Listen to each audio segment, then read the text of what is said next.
Right, so as you can tell, that's what your piston looks like. So there's a bit of damage there. Right, I'm going to have to grind that down or get another. Right, so no worries about that, that's just the inside.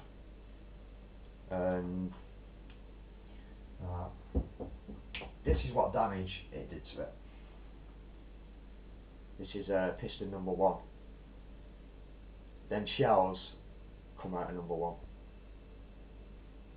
Now I'm lucky that the con rod is still perfectly okay, because I would have ended up paying out a lot of money to get this car sorted, which in a way I already am doing, because it's me what I'm going to do this, mate, because the bloke who owns it can't afford it, so it looks like I'm going to have to do it. And there's something else I've noticed as well. I've already took the rings out, as you can tell. As you can tell on that one, you've got your rings in, and I'll show you that in a minute if it take them out.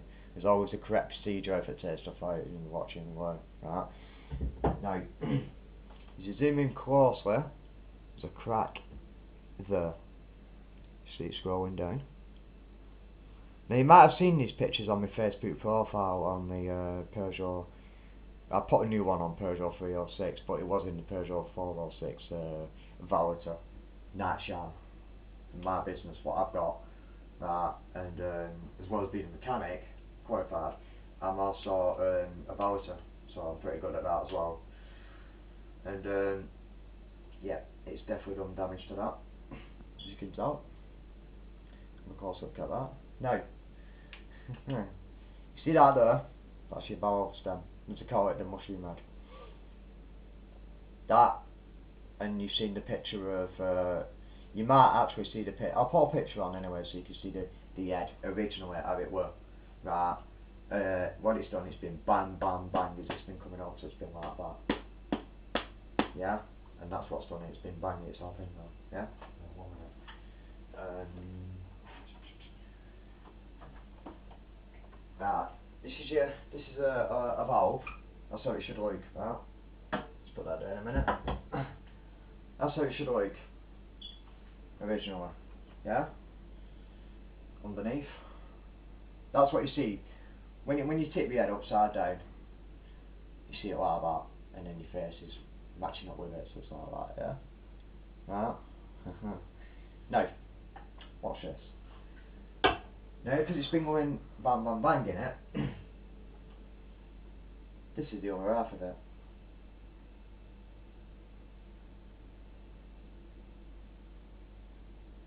You can tell that that's where it's overheated. There's been no oil going on that at all.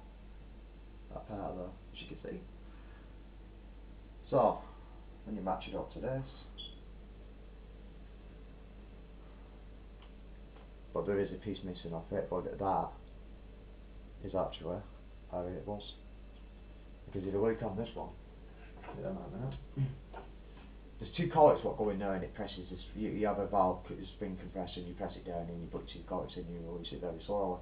If you've released it too fast, you end up losing your collets, and then your spring will stick to your face. You don't want to do that, I believe. Right. This is your original stem, as you can see there. You match them 2 up, and you can see where it snaps. And I'll move my hands up there. See it there? So you know for a fact that there's a bit of piece there what's actually been smashed in for that. Now, this, I'll make a gap. Let's get its position there. It's just about there. So as you can tell when you pull away, hang on, I'll pull the piston away. As you can see, there you go. That's what it did, it ended up hitting outside. But because there was no oil getting to it, quick demonstration for you. Right, so, as it works in theory with your piston. Your piston's coming up and down like that, in the bore, right, as it's going up and down the crankshaft, right. Now this piston is sitting that way. Right, so they're actually outside like this. So you've got one there, and you've got gas and exhaust, right? That it's an air goes with exhaust because it comes out, it sucks it out. Right, so it all works in a theory. This is the actually this is the fuel. Actually, it sits there. So when you cook, when it's going up and down, right, it doesn't even touch these two. They're not like, they don't meet. They just go like that, practically an inch off each other, just like that. As one's going up, one's coming down. So it's going like that, right, and that's what you know. It tips your fuel in, and then when it explodes, it brings it back out through the exhaust as it's going back out. You see, so it's all perfectly timed. Now, what's happened with this one, because it's the way it's gone in. So it's gone in on that side as it has on that. It's hit the fuel, right. So as it's gone in, right, you see on that side. I'll show you on new piston. It's gone in. It's come in and it's got stuck because there's been a while there, so it's got stuck really bad. Must be strong that. So, and as that one's coming back up, it's gone. Trajectory of it, yeah, it's hit it there. So it's hit it right there. So as it's gone whack.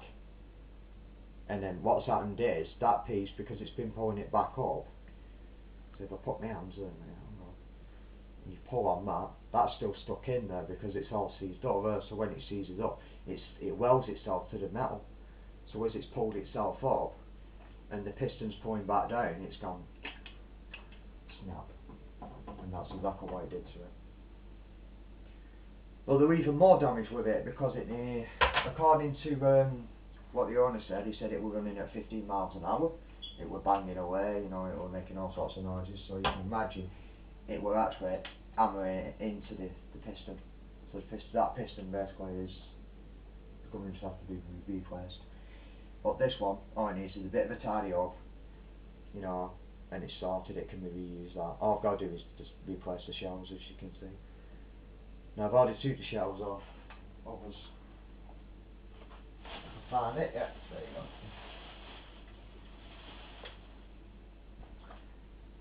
Yeah, as you can tell, it's fairly in better condition, that one. Right, and there's no shells on it, which as you can see on like the shells. It's not bad really.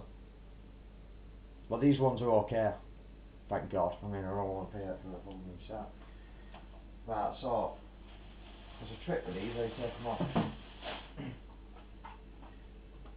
Right, starting with top one, compression ring number one. Right, I can grab it. So just get it going.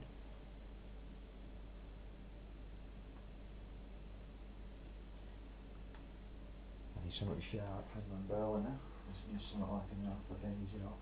That's it. Now, use a knife and you just put, they always say use the feeler blade, and this is why. Because you've got to go like that, lock it in place, right, and scroll around like that. Like you're peeling this here. So you get your hand like that and you go like that. Yeah, and as you keep going, you keep moving it around. There you go, you see it coming out now. You've got to watch out that, because if you let it go now it's going to snap. So you keep going and going and going like that. You stop there, release it, so you're holding it there. Lift that up a bit. Right, and then slowly, without damaging the head, let it go. Right, normally I grab it there. And there you go, it's just dropped out, but it's not damaged, so don't worry about it. Same for the next one. Right, I'll show you. Grab it like that, hold it there, pull that in, move it up a bit. As you're peeling, move it up to the next level. Right, there you go. As you can see, it's pulling itself out. There you go, and it's pulling itself up to the next stage. Right, there you go. And then what you do is you reverse it again.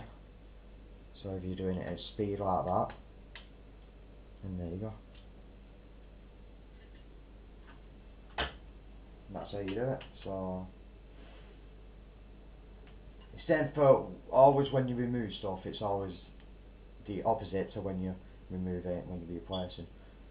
And then all you do with that is you do the same again with that. I'll put it in there. Get your knife in.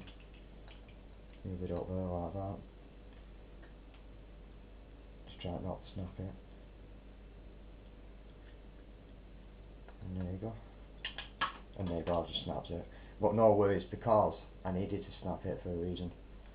Because these need cleaning. So, and there you go. You've got to watch out with them, because I mean these are only old ones and I'm not really bothered about them, so they can be snapped anywhere. But the new ones have already gone bad. It's first time I've actually snapped an old one like that. But normally, you know, they do go.